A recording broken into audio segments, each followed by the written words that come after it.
What's up, everybody? This is Brian. And I'm Logan, and this is Tops. Yup. And this is Bottoms. Yup.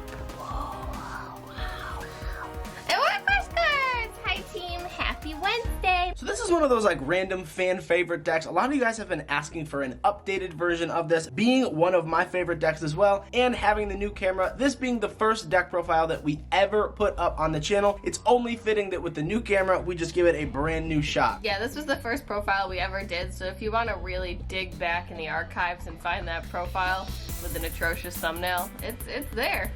It's there.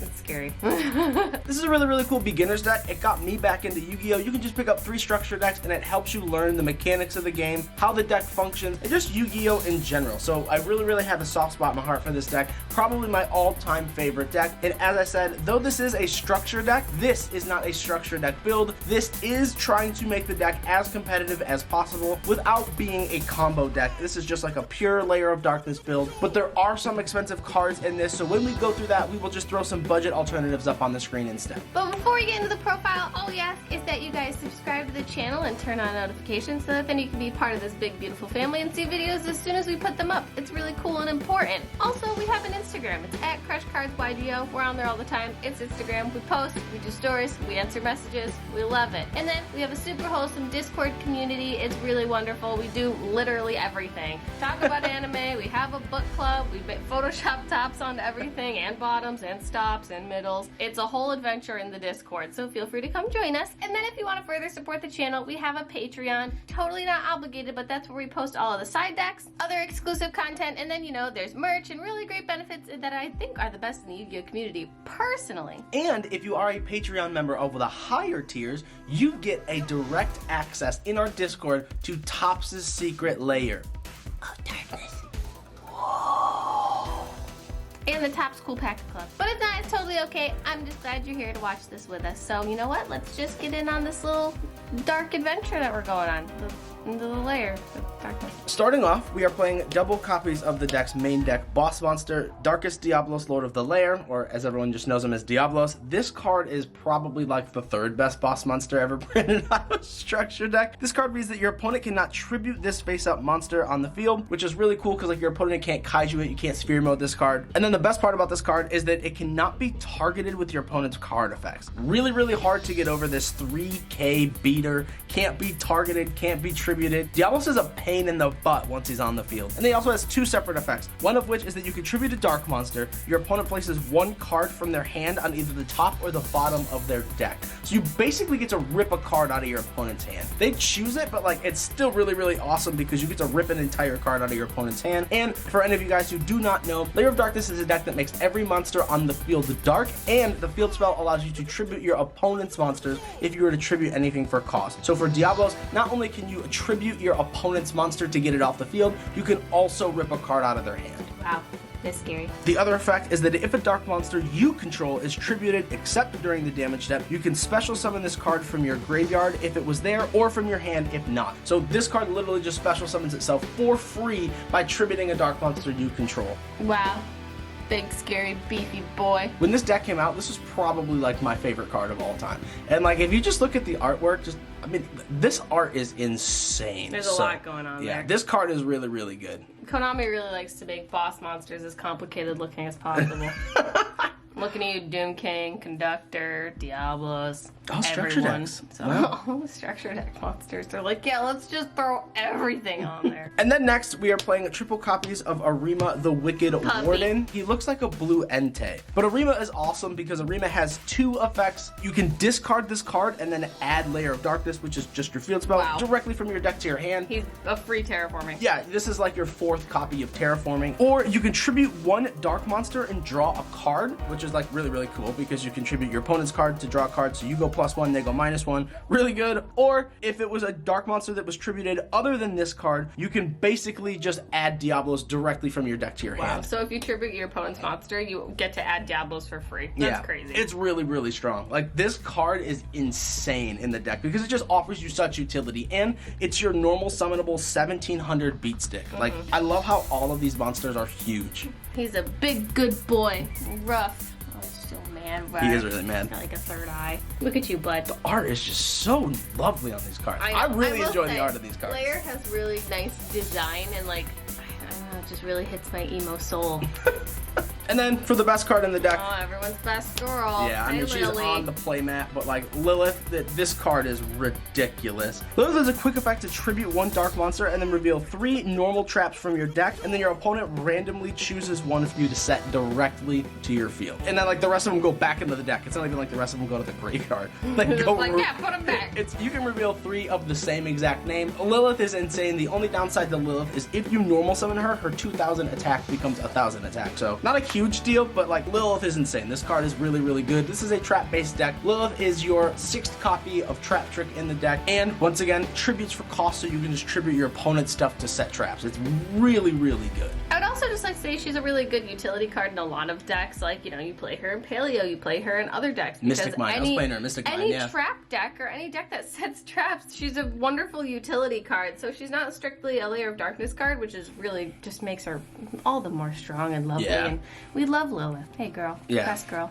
Lilith was probably the most meta-relevant card to come out of the structure deck. Yeah. This card's That's what I insane. was trying to say, but it came out really convoluted. And then, for the new edition, New best girl. Oh man, we are playing double copies of Malice, Lady of Lament. Yes, those are the ultra rare Malice. Ooh. This card is so cool, so fun. She's pretty. It's obviously just Lilith's sister, but like this, yo. Malice is a quick effect to tribute 2 monsters, then target one of your normal traps that is banished or in your graveyard and set that target directly to your field, but place it on the bottom of your deck once it leaves the field. So this card allows you to recur some of your cards, and it's really, really good in this deck because Trap Trick banishes a normal trap to set one, and then you can just Malice basically tribute herself and then one of your opponent's monsters, or mid to late game tribute like a token in one of your opponent's monsters to set that banished card back. So Trap Trick literally becomes a +2 with Malice because you just get the card back. So yeah, you're basically not even losing anything off of Trap Trick anymore because of Malice. And the fact that she tributes 2 monsters, and if your opponent has stuff on board and like you can resolve Lair, I mean, yeah. I don't know what they're doing letting that happen, but hey, it's free real estate. This card's really good too because a lot of trap-based decks run out of resources relatively quickly mid to late game. This allows you to recoup those resources and then just add them back into your deck. And then like just once again, huge shout out to our local OTS Millennium for these incredible ultra rare Malice. Yeah, she's cute. This Not card's gonna lie. insane. She looks really nice.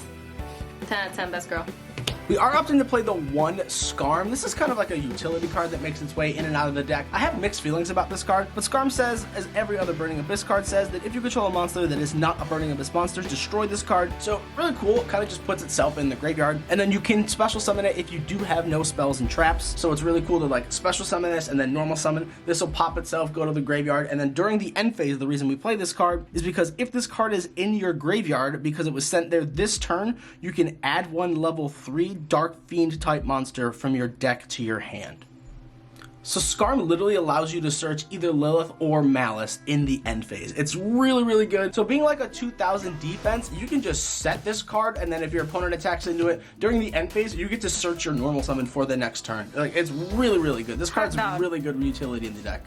We are playing the 1 copy of Jiragedo. This is a flex spot in the deck. It is a 41 card deck. If you don't like this card, feel free to just get rid of it. It's absolutely not necessary, but I really enjoy this card because this card says during the battle phase, you can special summon this card from your hand, and if you do, gain 1,000 life points. Really, really good because this deck is kind of like a stun control deck, so the 1,000 life points, believe it or not, does come up a lot and makes a big difference. And then its second effect is that during either player's turn, you could tribute this card, then target 1 face-up monster you control, and it gains 1,000 attack until the end of the next turn. So this card right here can make your 1,000 normal summoned Lilith a 2,000 beater, and it's really good because it is a dark monster and it does tribute itself for cost. So if you have Diablos in either your hand or your graveyard, you can just special Diablos right off of this card. Gain 1,000 life points, gain 1,000 attack. Like, that's why I think this card is worth the 1 slot in the deck, because it does just give you so much. Jiragedo's just kind of one of those win more cards. Like, if you draw it, it's awesome, and if you don't have it in the game, you don't really miss it, but it's a really, really sacky card.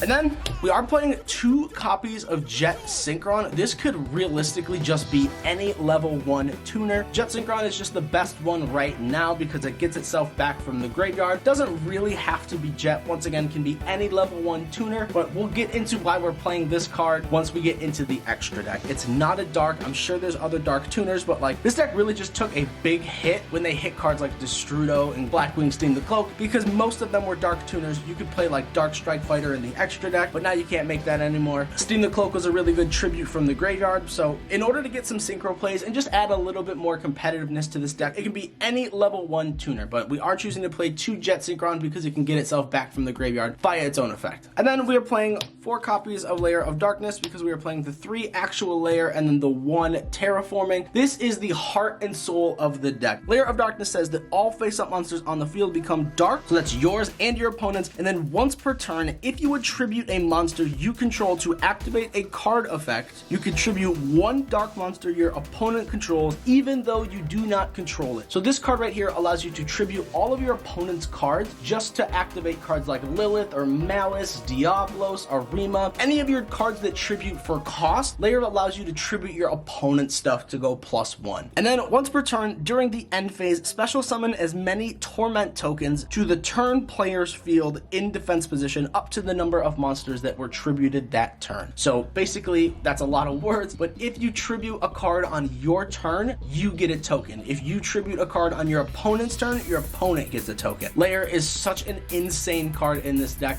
I wish they made this deck faster and gave it a little bit more support because I do think this deck could stand up in the meta. It's hard with trap-based decks simply because unless it's like Elvish, which, you know, not everyone can afford to play and not everyone wants to play because we'd love to play more than 1 deck. It sucks that trap-based decks kind of are just slow in general because you have to set them, and I mean, I know that's the whole point of a trap deck, but I will say this is a really, really solid field spell. The fact that it just floods the field with 1 attribute is really strong, and you can tribute your opponent's monsters for free. I mean, that's pretty whack. Yeah, this card's insane. Like, this card is absolutely ridiculous. And then, like, once again, like, just look at the artwork on this card. It's a really pretty card. It's insane. Like, the art on these cards are really, this might be like my favorite structure deck art-wise too. This card's awesome. We are playing triple copies of Super Polymerization. Super Poly is just like an unfair card. Discard a card and then you can fuse anything from anywhere. And then because you make the entire field dark, everyone knows what our targets are for this. So this just allows you to go second if you can resolve Lair of Darkness and just clear your opponent's board. And if not, don't worry, we do have cards in the extra deck that do not need Lair on the field. But in Lair of Darkness, Super Poly is probably like one of the most busted cards. And I would argue it's like under zombies, it's probably the best deck that can main deck this card and not care about the extra deck. So like this card is insane. And then speaking of not caring about the extra deck, as I said, oh wow, this is not so a budget build, but we are playing. I mean, you could get the ultras. Yeah, the ultras are like $30, I think. I mean, that's better than 80. Yeah. Man, this is a pretty card. Yeah. It's also pretty expensive, but hey, it's slightly more accessible now. Pot of Extravagance literally just says draw 2 cards. Like, it's absolutely crazy. You don't really care about your extra deck. Once we go into it, you'll see what we're playing, but this card is just such a staple. The deck doesn't have a ton of draw power, so as we said, if you do want to play like a budget alternative for this, Allure of Darkness is totally fine. My only hesitation to Allure of Darkness is that you do not play a lot of dark monsters in this deck. It's basically a spell trap-based deck. So if you do banish a monster, it's kind of a monster you want in your hand. It's not something you want to get rid of. So Allure is one of those, like, it's a good budget option, but Pot of Extravagance definitely makes the deck better. Now for my favorite tech in the deck, we are playing double copies of Monster Gate. Ooh, is that the Duelist Saga Yeah, rarity? this is the, I love this rarity. Wow. This is probably one of my favorite rarities. It's very pretty. But Monster Gate says that you contribute 1 monster. Oh my gosh, if Lair of Darkness is up, you can do your opponent's monster. And then excavate cards from the top of your deck until you excavate a monster that can be normal summon / set. Special summon it, all other cards are sent to the graveyard. But this is just a really, really good play starter. It does allow you to get 2 bodies on board because this will tribute your opponent's stuff. Special one, and then if you have a normal summon, this deck doesn't really spit out monsters super, super fast. It is more of a control-based deck, so allowing you to do that is really, really strong. Again, it's kind of unfortunate that this deck is so slow because this is a normal spell. You're going first in this deck typically, so it's not really a going first card, which is why we're only playing 2.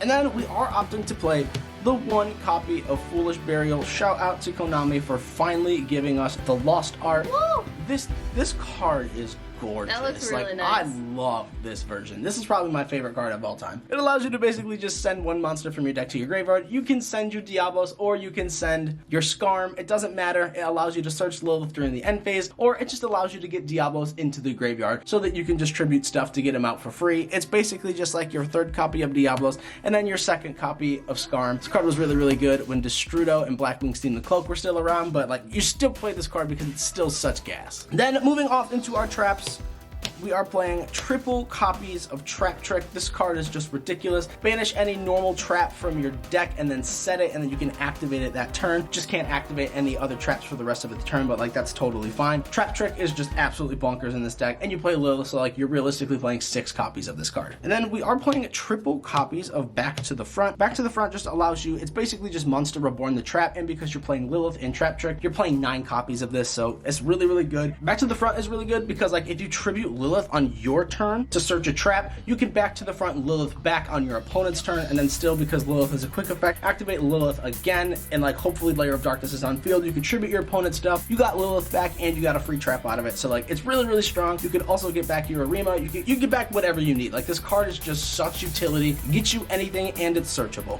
We are choosing to play triple copies of Compulsory Evacuation Device. Best trap. Yeah, I mean, it's like the best trap in the game. You literally just like, well, it's not the best trap. I mean, it's not the best trap in the game, but like, yeah, it's the best fun trap to play. Yeah, this card is just so silly. Like you literally just target one monster on the field and then compulse it back to the either player's hand. Like if it's your card, it goes back to your hand. Your opponent's card goes back to their hand. If it's a normal Summon Reliant deck, you literally just like stop their entire turn. So this card's really good. And once again, you play Trap Trick and Lilith, so you play 9 copies of every one of these traps. And then the only hand trap that we are playing is triple copies of Infinite Impermanence. I do not really like hand traps in this deck because like Ashes of Fire, there's not really a lot of synergy with the deck. So I mean, DD Crow's cool. You can choose to play like the Dark Kaiju, but I just think Imperm is the best card because it allows you to go first and it allows you to go second. And once again, the best hand trap probably right now. It stops so much, and you play 9 copies of it with Lilith and with Trap Trick. So Imperm, such a great card. I know that this is like not really a budget option, but for Imperm, if you did want to play a budget version, you could choose to play something like Breakthrough Skill instead. It is a normal trap and it is searchable. So Infinite Impermanence, if you do not have these, I would just recommend the Breakthrough Skills instead. And then,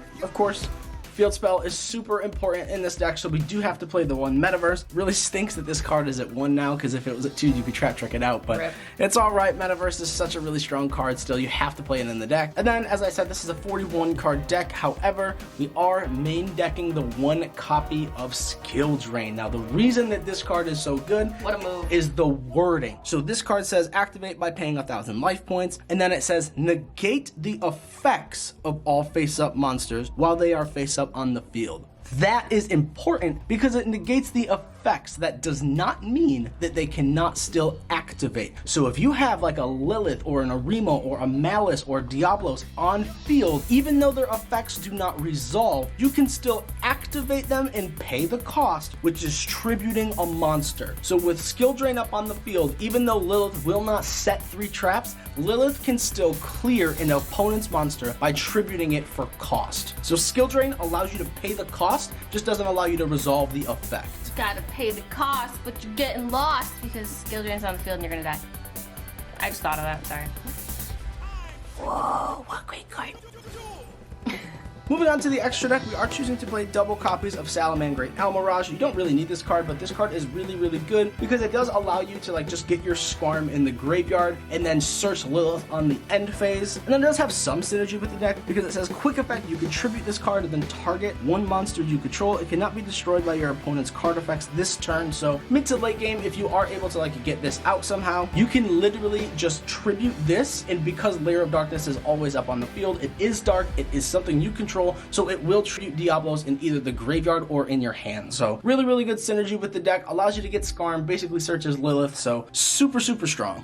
We are choosing to play double copies of Verte Anaconda. We only play 2 copies. We are on an extravagance package, but there are some cards that are a little bit more utility and a little bit more important in this extra deck. So Verte Anaconda, for anyone who doesn't know, you basically just pay 2,000 life points, send Super Poly from your deck to your graveyard, and then this card becomes that effect, so you get to fuse 2 2 of your opponent's cards or 3 of your opponent's cards away for free. This card doesn't come up often, but like it is really good in this deck. So Super Poly is such a great card. You just want to have access to as many copies as possible. And then probably the best link monster for the deck is Beat Cop of the Underworld. I honestly wish we could play her at 3. There's just not enough room. But Beat Cop says that if this card is link summoned using 2 dark monsters with different names as material, it gains this effect. Obviously, Lair of Darkness is on field, therefore everything on your field is going to be dark, so you will always get this effect. You could tribute 1 monster and then target 1 face-up card on the field. So you get to tribute your opponent's monster with this, and then the effect is place 1 patrol counter on it. You can use this effect of Beat Cop once per turn. If a card with a patrol counter would be destroyed by battle or card effect, you can remove the patrol counter instead. So this is just really good insurance because you could tribute your opponent's monster and then place a counter on Lair of Darkness. Therefore, your opponent has to out Lair of Darkness twice in order to get it off the field. I just love how it's called a patrol counter.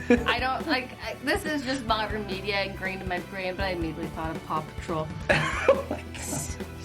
Just can't, alright? Sorry, Beat Cop. And then onto our fusions, we are playing Super Poly, so probably the most important card in the deck allowing you to break board is triple copies of Starving Venom Fusion Dragon. You can just sit on this card and just like absolutely win. This card's ridiculous. 2 dark monsters, Lair makes everything dark. Obviously you're playing 3 Super Poly and then you're playing Verte Anaconda. I mean, this is your main target. Dark monsters, I mean, it's Starving Venom. He's hungry, feed him. He's starving. And then our other Super Poly target, we are playing double copies of Predaplant Trifer Overtone. I swear to God, with Predaplant cards, they try to make them the most over-convoluted names. They're like, I don't even know what half of them are, but I look at Trifer Overtone and I'm like, yeah, okay, you went the extra mile for your plants. Yeah, this card says that it takes 3 dark monsters on the field, so it doesn't come up often, but this card literally can just allow you to break your opponent's board with such ease. Your opponent can't respond to Super Poly, and if you can like bait and negate and then resolve Lair of Darkness, you can clear 3 cards off your opponent's field with this. Jesus, I just read the effect for this card. Hey, you didn't know this? This card's insane. Oh This my card's God, insane. I just read it. It says when your opponent special summons a monster from their extra deck while you control a fusion summon card, like this.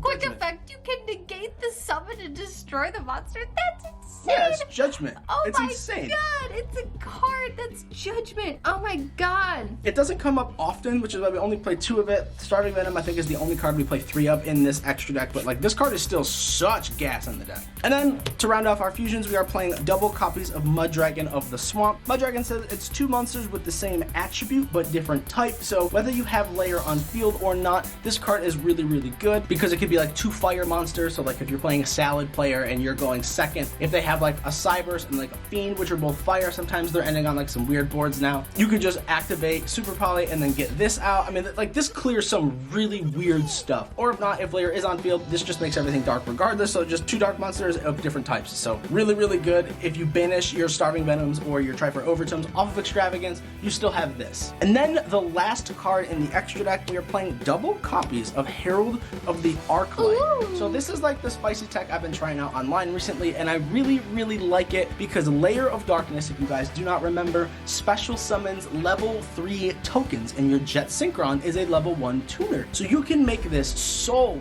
easily in the deck. Granted, your tokens have to live through the next turn, but you are a control-based strategy, so you are trying to stop your opponent from playing as much as possible. And even if not, Lilith, Malice, they're all level 3 monsters, plus you can just normal summon the Jet. You can special anything back with Back to the Front. So this is really easy to make, and it's an Omni Negate, and it is a really good floodgate also by banishing any card that is sent from the hand or deck to the graveyard instead of being sent there. So really strong, super easy to make, and just gives this deck a little bit more of a competitive viability in the meta. Man, Herald is in every deck. It's kind of scary. Is this card ever gonna get hit, you think? No, probably not. I think they'll just hit around it. And then, once again, shout out to Konami for giving us these beautiful Lair of Darkness Torment tokens. I love these things. I think they're probably like some of my favorite tokens out there.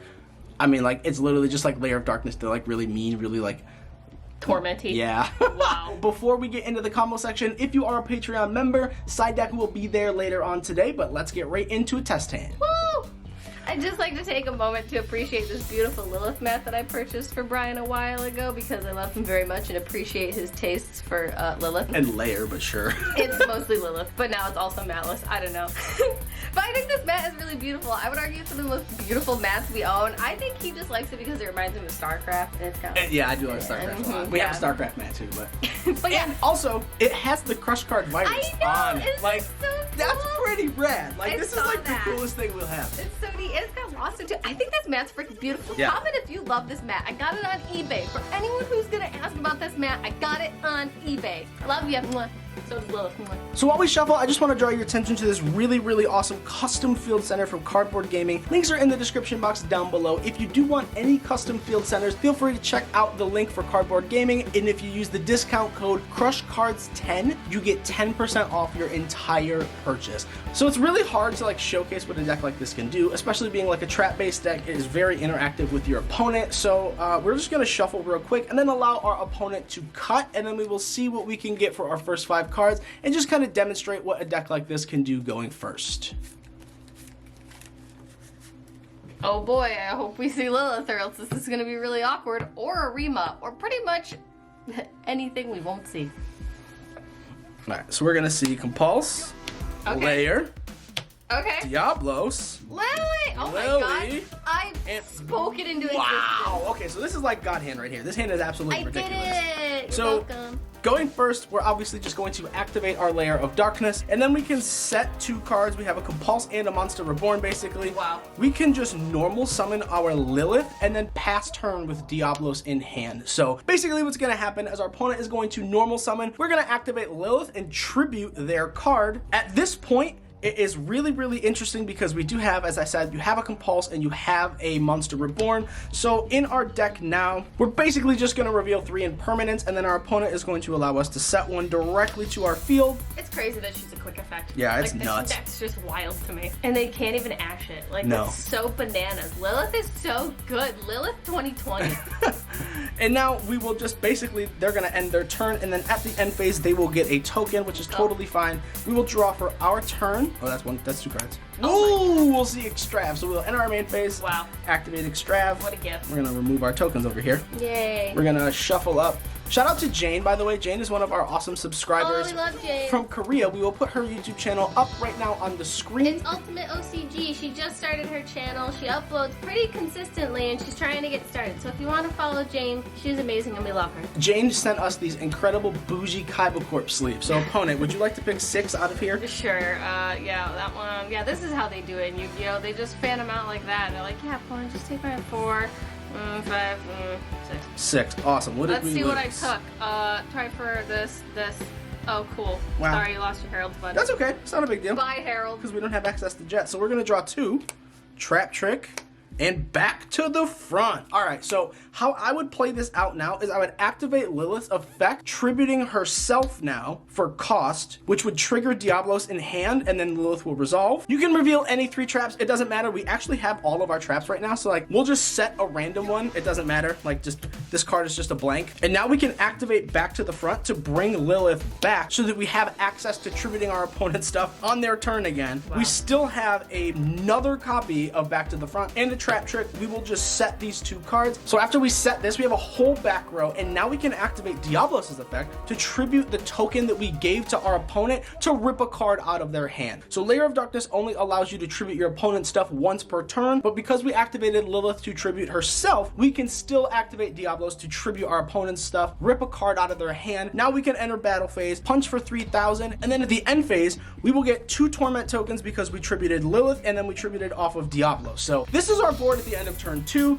We have, I mean, this card's really just a blank, but we have a Compulse, an Imperm, a Reborn, and then a Trap Trick to get us anything else we need. Plus, Lilith is just absolutely ridiculous. So That's insane that you can just get tokens for tributing. yeah, like, it's really, really strong. It's almost like that whole Lost World token interaction, but like this is, I would argue, almost more whack. That's Yeah. crazy that you can just use Diablos to tribute the token you gave them and then just rip a card out of their hand, and then what they set on the top of their deck, they just lost their draw phase basically. That's nuts. Yeah. That's so crazy. And then, of course, like the first thing I would do, because we can't activate Lilith, seeing as how we have 5 back rows, so I would Compulse whatever they normal summon, and now we're free to activate Lilith whenever we want. We'll draw for our turn. Incredible. Wow. And then I would link the 2 tokens away Pika.